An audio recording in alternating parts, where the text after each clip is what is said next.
Yo, balik lagi sama gue di Martin dan salam profit. Oke guys, jadi pada kesempatan kali ini gue akan mengupdate informasi seputar technical analysis Bitcoin teman-teman ya. Dan juga untuk yang kemarin saya janjikan ya teman-teman, untuk ngebahas 3 altcoin di Indodax dengan harga di bawah Rp1.000 ya, harganya di bawah Rp1.000. Kemarin udah banyak yang komen di video terakhir saya ini teman-teman ya. By the way, terima kasih yang sudah komentar, nanti akan saya bikinkan videonya ya. Jadi di dalam satu video ada 3 analisis koin yang istilahnya di bawah harga 1.000 ya. Itu aja teman-teman. Jadi langsung aja ke inti videonya. Hari ini market ya masih hijau royo ya teman-teman ya. Kemudian kita lihat untuk Bitcoin dominance ini time frame daily. Seperti yang kemarin sudah saya infokan ya, untuk kita lebih berhati-hati ketika memang dia drop ya teman-teman, untuk Bitcoin dominance atau dominasi Bitcoin, dimana itu kan pertanda bagus untuk altcoin. Makanya kita bisa lihat altcoin ini hijau royo ya teman-teman, ada yang naik 3%, 5%, 10% dan lain sebagainya.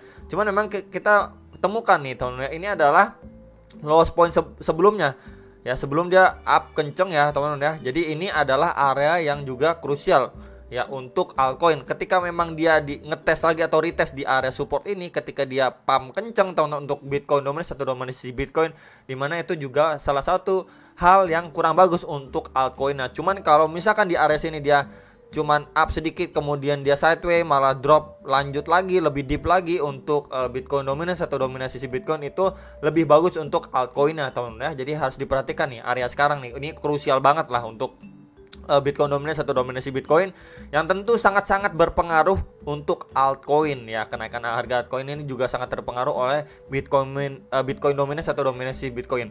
Nah, jadi kita bahas untuk Bitcoin sekarang teman-teman. By the way, ini time frame daily ya. Saya sedikit mau merimain ke teman-teman kalau memang kita ini masih berada di dalam downtrend secara overall teman-teman ya, time frame daily-nya. Nih ya, setelah dia hit new ATH ya teman-teman. By the way, setelah dia hit new ATH, kita dikontrol dalam yang namanya downtrend. Ya, kita bisa lihat di sini high ya, kemudian ini ada lower high, ada lower high, ini low, lower low, lower low ya. Jadi ini potensially kita ngelihat dia akan membentuk yang namanya lower high kembali ya, kalau memang dia kepentok di sekitar kisar 45 ribuan sampai 46 ribuan dolar teman. Kalau misalkan area itu mampu di break, ya udah itu bisa pertanda menjadi salah satu sign yang cukup bagus untuk reversal dari downtrendnya ini Bitcoin teman ya. Kalau misalkan area ini dia mampu di break ya teman ya, jadi mungkin dia sampai sini, kemudian dia udah membentuk yang namanya ini dari low, higher low, higher low, ini high, higher high, higher high. Wah, ini udah salah satu pertanda yang sangat bagus, yang itu yang harus kita lihat untuk si Bitcoin ya teman-teman ya. Nah kemudian kalau misalkan kita perhatikan juga dari segi RSI-nya nih ya, kita mau ngebahas sedikit tentang RSI di time frame daily teman-teman ya.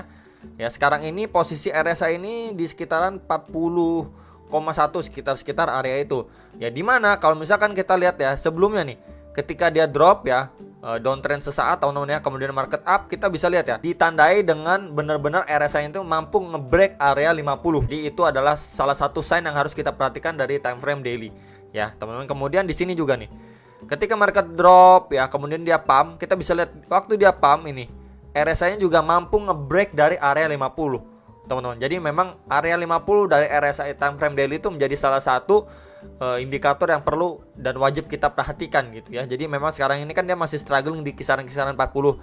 Hopefully memang dia bisa ngebreak area level 50 seperti sebelumnya. Dia mencoba untuk benar-benar ngebreak dan bertahan di area 50 ya. Waktu Bitcoin ini breakout ke kisaran 51 ribuan ya. Cuman memang nggak mampu bertahan di area ini, kena reject cukup strong ya. Akhirnya RSI-nya juga terpukul mundur atau lebih deep lagi ke di bawah area 20 teman-teman ya. Jadi dari RSI-nya kita harus perhatikan nih, yaitu sekilas untuk time frame daily ya, ngebahas teman-teman. Kemudian kalau misalkan kita lihat dari overall-nya ya teman-teman ya, dari November 2020 sampai saat ini ya, overall kita masih yang namanya uptrend ya, membentuk ini low, higher low, higher low. Kemudian untuk high-nya masih membentuk yang namanya high, higher high gitu teman. Jadi memang kurang lebih seperti ini. Nah, jadi waktu testing ini pas banget dengan box kuning yang ini, yang saya tanda panah ini teman-teman, itu adalah area krusial, dimana sebelumnya juga saya sudah sampaikan itu kisaran 39.000 sampai 40.000 dolar ya teman-teman ya, karena memang ini pas banget dengan garis trendline support yang warna kuning ya teman-teman ya. Jadi memang area ini adalah area krusial yang harus benar-benar Bitcoin mampu bertahan ya, untuk bisa kita lihat ya, mungkin nanti ada pattern pembalikan arah dan lain sebagainya, atau sudah terbentuk yang namanya higher high, higher low sequence ya teman-teman ya. Jadi itu teman-teman sekilas bahasan untuk time frame daily. Kemudian kita lihat untuk time frame 4 jamnya ya. Nah, ini time frame 4 jamnya biar lebih clear lagi. Memang sebelumnya saya sudah gambarkan garis trend line warna hijau ini yang berfungsi sebelumnya menahan laju Bitcoin menjadi support ya.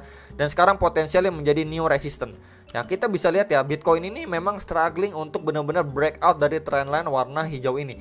Ya, dia udah 2 kali false break nih teman-teman ya. Ini percobaan pertama, ini false break. Ini percobaan kedua false break lagi. Dan ini lagi mencoba benar-benar untuk nge-break teman-teman ya. Semoga kuat ya breakoutnya teman-teman ya, karena memang sebelumnya ini kita bisa lihat untuk laju Bitcoin ya, dari penurunannya dia ya, kita bandingkan dengan kenaikannya dia, ini benar-benar kita bisa lihat dari informasi candle ini aja memang si buyer ini masih memegang kontrol gitu ya untuk jangka pendek. Jadi hopefully ketika percobaan yang ketiga kali sekarang ini mampu breakout, retest dan lanjut mengalami penguatan untuk si Bitcoin. Itu harapannya teman-teman. Jadi kurang lebih seperti itu.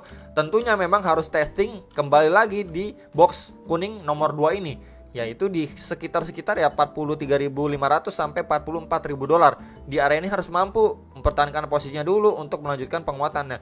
Bukan seperti sebelumnya dia udah mampu break, sideways sejenak, kemudian langsung ditekan sama seller masuk kembali lagi ke box kuning nomor 1 bawahnya. Ya, jadi itu yang harus diperhatikan nih untuk si Bitcoin. Next target ya pasti box kuning nomor 3 di atasnya lagi, ini di kisaran 45.400-an sampai 46 ribuan dolar sekian gitu teman ya. Jadi itu yang harus diperhatikan. Intinya dia harus mampu ngebreak pertama trend line warna hijau ini, kedua box kuning nomor 2 ini ya. Jadi harus benar-benar mampu ngebreak ini, teman-teman, retest, mampu ngebreak area ini nih, tuh mampu di break. Ini adalah sebuah sinyal positif untuk Bitcoin bisa ngejar next resistance-nya ya. Itu untuk informasi time frame 4 jamnya ya. Jadi kita coba beralih ke time frame yang lebih kecil 1 jam lagi biar lebih detail lagi ngeliatnya ya teman-teman ya. Nah, ini ya teman-teman, kita bisa lihat sebelumnya malah ngebentuk seperti yang namanya double top ya. Jadi ketika dia up, kemudian dia struggling di sini malah ngebentuk double top, langsung tekan di si seller itu masuk cukup signifikan ya untuk si Bitcoin. Nah, ini kita juga lihat berbarengan dengan garis trendline warna hijau ini, dia kena reject cukup strong. Yang terakhir kali juga ya, dia coba di pump ya teman-teman ya, kemudian dia ada rejection juga atau false breakout.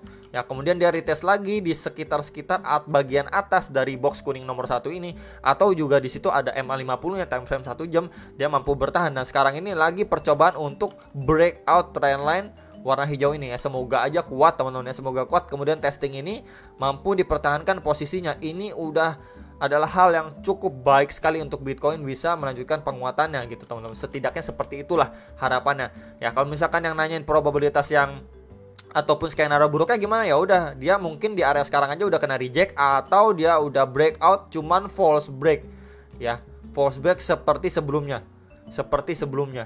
Ya, dia false break, ya retest lagi ke box kuning bawahnya lagi.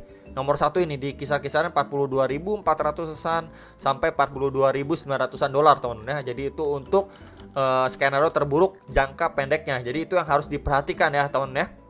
Beberapa area resistance dan supportnya sudah saya sampaikan ya untuk si Bitcoin. Jadi memang untuk area-area sekarang ini udah masuk area yang krusial nih, deket banget dengan trend warna hijau dengan box kuning ya, atasnya lagi yang nomor kedua ini ya. Jadi memang PR-nya Bitcoin ini banyak ya teman-teman ya. Untuk jangka pendeknya banyak sekali.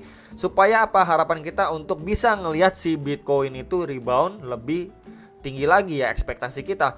Cuman memang harus diperhatikan ya, ketika dia up, dia drop, kemudian dia bercoba untuk breakout lagi. Kalau misalkan kepentok lagi di kisaran 43.700-an, itu bisa ada indikasi menjadi double top kembali. Kita bisa lihat nih ya, untuk dia bisa tertekan drop lagi, testing ke area sekitaran 42.400-an, 42.600-an, atau dengan kata lain retest lagi di area box kuning nomor 1 ini ya teman-teman ya. Jadi itu ada beberapa potensi yang bisa saya informasikan untuk teman-teman sekalian ya. Jadi memang semoga informasi yang bisa saya sampaikan barusan ini mengenai Bitcoin time frame 1 jam, 4 jam dan dailynya bisa bermanfaat. Kalian bisa gunakan itu menjadi salah satu insight juga lah dalam kalian melakukan analisa ya. Mungkin kalian mau close posisi di area berapa, kalian mau open posisi kembali ataupun cicil beli kembali di beberapa area bawah, bisa aja teman-teman ya. Jadi memang intinya harapan kita ketika dia retest berkali-kali di area ini, kemudian market up, going up ya, ini semoga menjadi